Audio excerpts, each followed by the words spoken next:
হাদিসের মধ্যে আসছে সবচেয়ে বড় জিহাদ হলো ওই জিহাদ যে জিহাদ জালেম বাদশার সামনে, জালেম বিচারকের সামনে সত্য কথা বলা, এটা হলো সবচেয়ে বড় জিহাদ।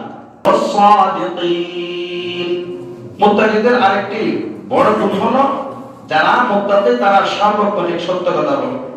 সত্য কথা বলা এটাও মুত্তাকিদের গুণ। বিপদের সময়ও মিথ্যা কথা বলবে না। হাদিসের মধ্যে আসছে সবচেয়ে বড় জিহাদ হলো ওই জিহাদ যে জিহাদ জালেম বাদশার সামনে, জালেম বিচারকের সামনে সত্য কথা বলা, এটা হলো সবচেয়ে বড় জিহাদ। তারা সার্বক্ষণিক সব সময় সত্য কথা বলবে। টাকার বিনিময়ে তারা মিথ্যা কথা বলবে না, তারা পদের বিনিময়ে মিথ্যা কথা বলবে না, তারা বইয়ের কারণে, জেলের ভয় বা মায়ের ভয়, যে কোনো বইয়ের কারণে মিথ্যা কথা বলবে না। মুত্তাকিদের দ্বিতীয় গুণ, তারা সার্বক্ষণিক সব সময় সত্য কথা বলবে। টাকার বিনিময়ে তারা মিথ্যা কথা বলবে না, তারা পদের বিনিময়ে মিথ্যা কথা বলবে না, তারা বইয়ের কারণে, জেলের ভয় বা মায়ের ভয়, যে কোনো বইয়ের কারণে মিথ্যা কথা বলবে না।